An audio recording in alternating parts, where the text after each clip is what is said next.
Alright, hey, this is going to be a video response to Sauce on his video, Politics or the Market, Strategy for Liberty. Well, basically, I agreed with most of it. I had just a few quibbles, not really anything serious, but just a few things I'd like to add here and there to elaborate. I completely agree with the analysis he provides, on how culture responds to incentives, or that it changes with incentives. Of course, because culture is just a result of individual people's interactions and their behavior. So therefore, if you change incentives for individuals, you're going to see a difference in the trend for the culture. Some people take this to whenever they hear culture response to incentives, they think that, oh, you change a rule and bam, you just get a different outcome. But that's not really how rules affect society. What they do is they change the trends, and they change what society will look like over time and how it develops, because of the market and society. Like I tell people, it's not really like a machine, it's more like an ecosystem, so it's always adapting to different things. And so it just kind of, society kind of develops according to the institutional framework. And so, yeah, of course, culture is going to change with different incentives. In terms of minimizing like the role that the state has played in doing things, to some extent I agree, but then of course another part of me disagrees. And someone brought up a good point, and they said that neoliberal victories such as market reforms in China and India have been a large part of what have improved the standard of life for many people around the world. Now, that was, of course, probably a response, or probably cultural response. Who knows? I don't know what all the history about it. But to things such as Milton Friedman being a great spokesperson for markets, and of course, when I say neoliberalism, I know a lot of people use that term, I guess, differently. I've come across people that mean all sorts of things when they say it. I mean, like, if you go to Wikipedia and look up neoliberal, that's what I mean. Using neoclassical economics to achieve liberal ends, I guess.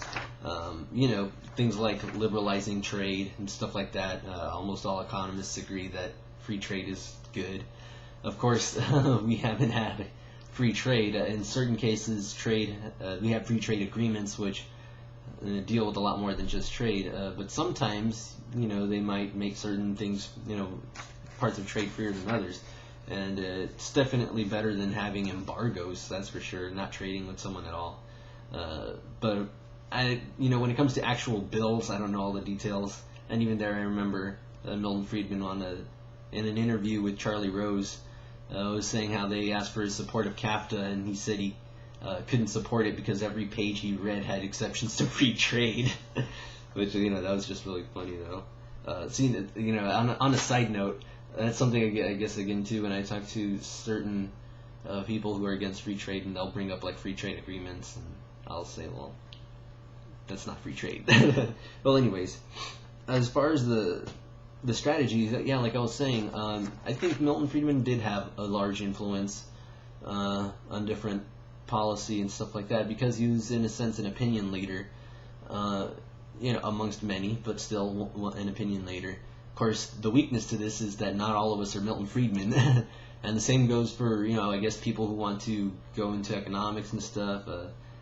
It's good if that's like something that really interests you and that you're good at. But if it's something that's just very difficult for you to grasp, probably shouldn't try being an economist. The same goes for other stuff. Although I think a lot of libertarians, for some reason, probably just naturally get it, a little bit more, or a little more easily, I guess. It comes to them quicker than some other folks. I don't know why, but that's what it seems to be the case with me, anyways. That I've noticed, rather, that I've seen other people. But of course, what I was going to say about strategy is that there's no silver bullet. When you say C-setting is something you believe is going to be a big thing, I think that's a flawed way of looking at it. Although it may be true, it may be the case that that C-setting, and especially charter cities, I think those would really be great, may be the dominant factor. out of all of the various strategies to further the cause of liberty. But when it comes to deciding what an individual should do to further the cause of liberty, there I think really we don't need to look at it as, oh, we need to put all our eggs in one basket. Everyone in the liberty movement needs to support this or whatever, you know. I think it's going to be comparative advantage. Whatever you happen to have the greatest chances of making the most impact on, then that would be the thing to go for, you know. I guess to get mathematical, I guess the chances of success multiplied by the payoff, right? And whatever maximizes that number is what you should do. But of course, we don't always know what the chances of payoff are, which is why another thing I was going to say that we need to definitely get out the word of success stories when there are successes, and see if maybe if we can even do like some sort of research or collect data on the successes and what's been most successful for advancing the cause of liberty. Anyone involved in academia, that would be a good role for them, I think. Let's see, what else? Or even just someone who wants to write for a libertarian journal, I guess, and wants to do like scholarly work. Let's see. You know, and of course I'd agree with you that we probably have way too many people focusing on electoral politics. Going back to the concept of comparative advantage, I think it should include electoral politics. If some people have the highest chance of making the most impact there, then that's what they should do. But realistically speaking, most of us, that's probably not going to get us what we want. So, yeah, I completely agree. You know, imagine if we donated, instead of millions to Ron Paul, we donated millions to some project to, you know, improve your community or to start up a charter city somewhere, you know, stuff like that. That would probably be much more useful than anything Ron Paul could do as president. So, and agreed, of course, with, you know, the changing of incentives, a competition that would bring, the changing of incentives that competition would bring. There we go. In case I wasn't clear. You know, competing legal systems, that would be great, excellent. And so, you know, of course, varying strategies for furthering the cause of liberty, things like, you know, agorism, educating oneself, spreading awareness and educating of others. But like you said, I don't believe we're going to educate the masses. It's just something to talk about with people on a conversational level, I think. You say, oh, well, here's what I believe and this is why, and, you know, there's a science to it. And, you know, it's not like I'm just pulling this out of my head. I just thought it up one day, you know. Some people get that impression sometimes, I think, which is silly, you know, like as if someone could just make all of this up. But anyways, what else? Oh yeah, I was going to say the goal, of course, isn't just to improve things right now. It's, of course, to change the trend. We might not be able to get liberty instantaneously. If we can, that's great. We should go for it. But if we can't, then the goal is to change the trend line, to slow the rate of decline in liberty and continue that until we get positive growth in liberty. And so here's my page of notes, but I also wrote a little graph. Made a little graph on it. See that? So if you're going across through time or whatever, see if we do little things that just kind of improve things, they're just little shocks, but the trend continues, and then we go further and further. This is what we want to do. We want to change the trend line like that. This is weird using this camera, but like that. But yeah. Like I said, though, if we do have an opportunity to actually make a huge improvement in liberty, and that would be great. The great thing about charter cities is that I think this would do both. Right? So many of these charter cities, at least the gist of it that I got, have much more freedom than your average city, I guess, under that particular geographic location, under that, you know, state's jurisdiction or whatever. So you could both have a large increase in people's liberty, and because of the incentives from the competing legal systems, just that you introduce competition, you know, you increase the competition in the legal systems, I think you change the incentives and the trend as well. So those, I actually think that probably is the premier way of furthering the cause of liberty, at least today, but of course it's uncertain. We'd have to actually give it a try first, but I definitely advocate that, I condone it, and I agree with you on that for sure. Another thing, though, I was going to mention is that one way to help further the cause of liberty is just to influence opinion leaders. Get to speak with people who do have a say in the way things are run, or that somehow their opinion trickles down to someone else who does. Of course, another way is, and of course, you should be well spoken and stuff like that, and be a good communicator of your ideas, so that you're taken seriously. And if you don't do that, well, some people might be able to become opinion leaders, and then that's another strategy you can use. And of course, many people might even use multiple strategies. An individual might use multiple strategies. They might do like 2 or 3 things, and that's what really they focus on. And then another person might do one thing only for, that's their thing for liberty. And another person might do 2 or 3 things again. It just kind of depends on the individual. But yeah, and so speaking of opinion leaders, one of the things I think people, like a severe weakness right now in the libertarian movement is a lack of marketing skills. Many people don't really pay attention to the idea of selling the ideas of liberty, or marketing liberty to your audience, taking your target audience into account, because not everyone shares the same values. So you can definitely tailor things to your audience and emphasize different aspects of libertarianism that may line up with what they value, even if it's not what you happen to value. If libertarianism addresses those issues, then I think it should definitely be discussed. And of course, people come at libertarianism from different perspectives, and they have different reasons for justifying liberty, and which of course influences what their view on liberty is. But yeah, back to the opinion leader thing. The way to become an opinion leader doesn't necessarily have to be to get into politics or be a politician. It's anyone that has some level of influence on multiple people, basically, or other people with high amounts of influence. So it could be whether it's you're a preacher at your church or whatever, or you have a charity a group or organization that you are heavily involved in, or that you even start one yourself, or you could be a business owner, you could be a teacher, a professor, right? Different things like that. And even amongst your friends, if you can, if you are, then that's a good thing to take into consideration.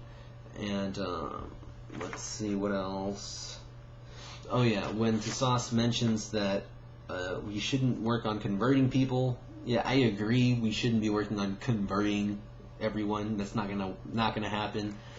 But if you use well-reasoned out arguments and you don't get upset, right? You try really hard not to get upset, right? And be cordial with people and civil with them and stuff like that. And then you can change people's minds at the margin.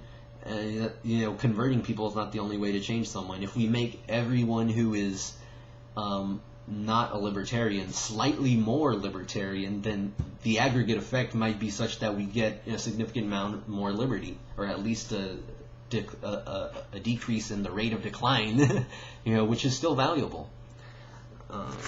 Let's see what else. And it's like I said, just making things for your target audience, keeping them and their values in mind. And even amongst us libertarians, not all of us agree. Right, I'm an anti-state libertarian, but I don't agree with a lot of the more, I guess, what traditionally are called right-leaning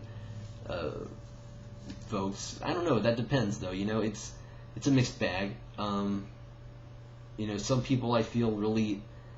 Maybe this is just a minority, and I'm just getting this vibe for some reason, but it seems like some anti-state libertarians, they really don't care about things like outcomes for different people and things like that. Obviously, some of us do, many of us do, and that's why we want to work in things like charity and building alternative institutions and stuff like that. But yeah, I definitely think a lot of people forget or don't emphasize enough the aspect of social cooperation that the market has, and that's something I definitely think libertarians should think about and emphasize whenever they're marketing their ideas to other people as well. And agreed with Tassos, I think these are exciting times for liberty.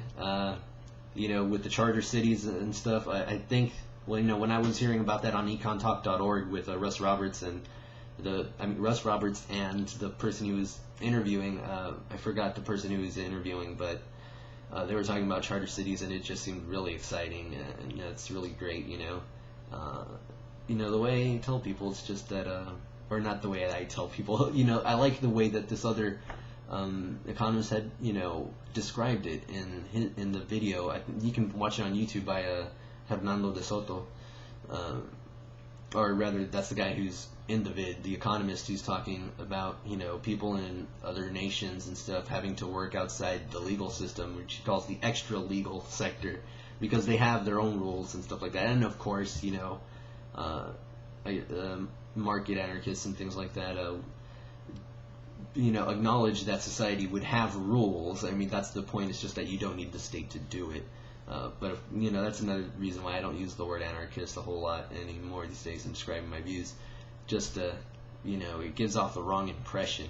It's just like, no, society would still have rules. You just have different methods of providing those rules. But anyways, yeah, I definitely think that charter cities are something we should be supporting.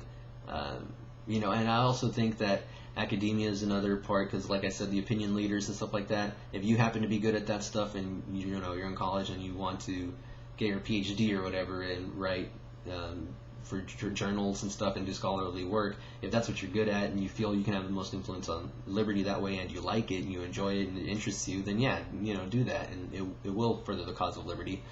Because these ideas also need to be developed as well. I mean, like, people, I'd imagine, were in the libertarian movement have always discussed these things we're discussing, but I feel like certain ideas don't really get emphasized enough. Like I look at the movement as a whole sometimes, and I say there's some serious weaknesses here. Like I was saying, a lot of people don't think of the marketing aspect of it. You might have certain values, and state is evil and blah blah blah.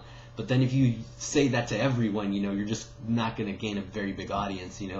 It's about selling the ideas of liberty. You have to get people to adopt it, just like a new technology or a product or a service. You have to get them to say, oh yeah, liberty is a good idea. And of course, marketing is only one aspect. Another, just like Tussauds mentioned, is providing substitutes such as charter cities, and that also in itself, gets people to look at other alternatives. It increases their amount of choice, and that results in an improvement in social welfare. But that's all I wanted to say. I guess hopefully I didn't ramble on too much.